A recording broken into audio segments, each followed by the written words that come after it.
Un être humain peut survivre jusqu'à 2 mois sans nourriture, quelques jours sans eau et 69 jours enfermés sous terre. C'est du moins ce qu'ont réussi à faire 33 mineurs au Chili. Le 5 août 2000 a commencé comme une journée de travail ordinaire dans les profondeurs de la Terre. Les mineurs poursuivaient leur activité, cherchant du cuivre, de l'or et d'autres minéraux. Certains d'entre eux travaillaient à près de 762 mètres sous terre. Un autre groupe se reposait dans le refuge, une pièce creusée dans la roche pour permettre aux mineurs de se détendre et de respirer un peu d'air frais pompé depuis la surface.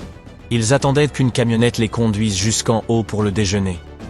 Vers 14 heures, ils ont ressenti des vibrations massives. Il s'en est suivi une énorme détonation. Tout ce qui se trouvait autour a commencé à trembler. La poussière a envahi l'air et le passage s'est effondré, emprisonnant les hommes à l'intérieur. Lorsque le bruit s'est estompé, les mineurs ont décidé de remonter à la surface depuis le refuge. Leur chef d'équipe et d'autres se sont joints à eux, déterminés à sauver chaque membre de l'équipe.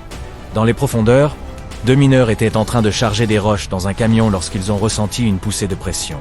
Ils pensaient que ce n'était rien d'extraordinaire jusqu'à ce que la poussière devienne si épaisse qu'ils ne pouvaient plus rien voir. Conduisant à l'aveuglette, ils ont failli heurter leur chef d'équipe, qui leur faisait signe de s'arrêter. Une fois le camion rempli d'hommes terrifiés, ils se sont lancés dans un voyage périlleux vers la surface. Le camion peinait sous le poids de ses passagers, mais il continuait à avancer. Ils rencontrèrent d'autres travailleurs, qui s'entassèrent dans le camion comme des sardines. D'obstacle en obstacle, ils progressèrent vers la surface, jusqu'à ce qu'ils se sont heurtés à un énorme rocher pesant environ 700 000 tonnes et aussi haut qu'un immeuble de 45 étages. Ils ont envoyé le plus petit des mineurs pour voir s'il y avait un espoir de se faufiler à côté du rocher. Avec une lampe à la main, il n'a réussi qu'à ramper sur 3 mètres et a dit à tous les autres qu'il n'y avait aucune chance d'aller plus loin.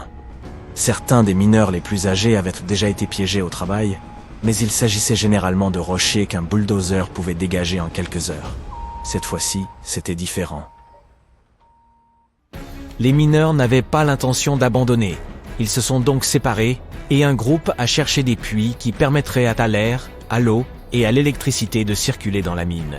Ces puits sont supposés avoir des échelles pour servir de salle d'évasion. Ils ont réussi à trouver une cheminée avec une échelle. L'un des mineurs a grimpé, respirant la poussière et s'accrochant aux parois glissantes. La cheminée l'a conduit au même mur rocheux que celui qu'ils avaient revu auparavant. Cela ne signifiait qu'une chose, il n'y avait vraiment pas d'issue. Ils ont dû annoncer la triste nouvelle au reste des mineurs qui sont retournés au refuge. Il y avait assez de snacks pour nourrir 33 personnes pendant plusieurs jours. Quelqu'un s'est emparé des encas, sans réaliser encore qu'il risquait d'être bloqué là pendant des jours, voire des semaines. Des boîtes de pêche, de petits pois et de thon, 23 litres de lait concentré et 93 paquets de biscuits. C'est tout ce qu'ils avaient. La seule chose dont ils n'auraient pas à se soucier, c'est l'eau.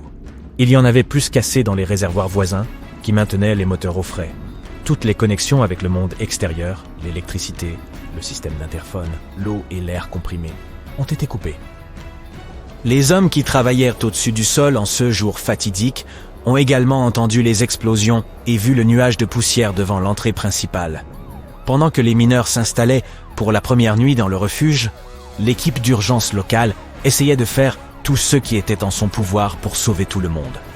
Une équipe est descendue en camionnette jusqu'à ce qu'elle se heurte à la masse rocheuse grise à environ 457 mètres d'altitude. Une autre équipe a tenté de descendre dans les cheminées à l'aide de cordes et de poulies, mais elle s'est heurtée à des obstacles à chaque niveau. Le superviseur de l'équipe a enlevé son casque blanc distinctif pour montrer que tous les travailleurs étaient désormais égaux. Comme les mineurs s'en souviendront plus tard, c'était un geste inspirant pour eux. Le 7 août, un nouvel effondrement a bloqué les puits de ventilation. Le lendemain, les sauveteurs ont commencé à forer des trous et ont envoyé des sondes d'écoute pour voir s'il y avait des signes de vie au fond, sans résultat. Les cartes de la mine sont obsolètes, ce qui compliquait les recherches. Dans les profondeurs, les mineurs tentaient de garder le moral en parlant, en plaisantant et en se racontant des histoires. Leur téléphone n'émettait pas de signal, mais ils pouvaient toujours les utiliser comme des caméras pour enregistrer des vidéos sur leur survie sous terre. Leur métabolisme ralentissait, et même les plus actifs d'entre eux dormaient plus longtemps que d'habitude et faisaient des cauchemars effrayants. Leurs pensées devenaient floues.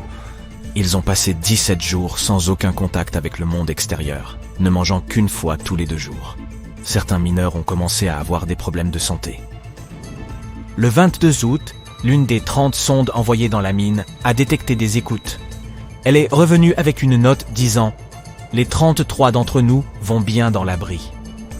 Rapidement, les secouristes ont réussi à acheminer de la nourriture, de l'eau, des lettres, des premiers soins et d'autres produits de première nécessité par l'étroit trou de forage. Ils ont également envoyé des caméras vidéo de haute technologie qui ont retransmis des images en direct des hommes dans leur environnement vaporeux, semblable à un sauna. Les mineurs ont inventé un système de tâches et de routines pour survivre dans ces conditions et rester sains d'esprit. En surface, une équipe internationale de génie de l'ingénierie et de l'exploitation minière s'est réunie pour déchiffrer le code permettant de ramener ces braves âmes à la surface. Ils ont pensé à percer un tunnel d'évacuation et à descendre une capsule à l'intérieur de la mine suffisamment grande pour accueillir une personne à la fois. Une grue tirerait ensuite la capsule vers la surface.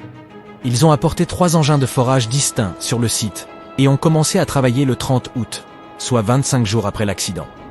Les travailleurs pris au piège aidaient à leur sauvetage depuis les profondeurs. Ils ont formé 3 équipes et ont travaillé pendant 8 heures, démolissant les débris causés par le forage pour renforcer les murs de la mine. Le plan initial prévoyait de les libérer pour décembre. Mais la foreuse du plan B a terminé le percement d'un tunnel le 2 octobre. Il a fallu 2 jours supplémentaires pour aligner le tunnel avec des tubes métalliques. Pour terminer, un secouriste est descendu dans la mine à l'intérieur de la capsule. Les familles et les amis des mineurs attendaient à la surface du sol dans un Camp Hope improvisé. Le premier travailleur est sorti de la mine après un voyage de 15 minutes à travers 762 mètres de roche à l'intérieur de la capsule. Il a été accueilli en héros. L'un après l'autre, ils ont tous réussi à s'échapper du refuge. Des millions de personnes à travers le monde ont suivi le sauvetage en direct à la télévision. Le sauvetage a duré moins d'1 journée au lieu des 48 heures prévues. Les 33 mineurs, âgés de 19 à 63 ans, ont été sauvés et sont pour la plupart en bonne santé. Ils ont tous dû porter des lunettes noires pour aider leurs yeux à s'adapter au soleil après être restés si longtemps dans un espace sans lumière. L'un des derniers mineurs à être remonté à la surface était Franklin Lobos, un ancien joueur de football professionnel. Pendant qu'il était en bas, des équipes du monde entier ont signé des maillots pour lui. Franklin a reçu ce cadeau de bienvenue et un ballon de football. Il a déclaré que ce match avait été le plus difficile de toute sa vie. Les 33 incroyables ont été couverts d'amour et d'éloges. On leur a garanti 6 mois de soins de santé de premier ordre. Ils ont voyagé vers des destinations internationales pour donner des conférences de motivation, se produire en public et découvrir des sites célèbres. Une parade a même été organisée à Walt Disney World, en Floride, en l'honneur des mineurs. Le film 33, basé sur leur histoire, est sorti en 2015, avec Antonio Banderas dans le rôle du mineur qui filmait quotidiennement des vidéos pour assurer au public qu'ils allaient bien. Cette histoire, que beaucoup considèrent comme un véritable miracle, est entrée dans l'histoire et dans le livre Guinness des records comme celle de la plus longue période de survie sous terre.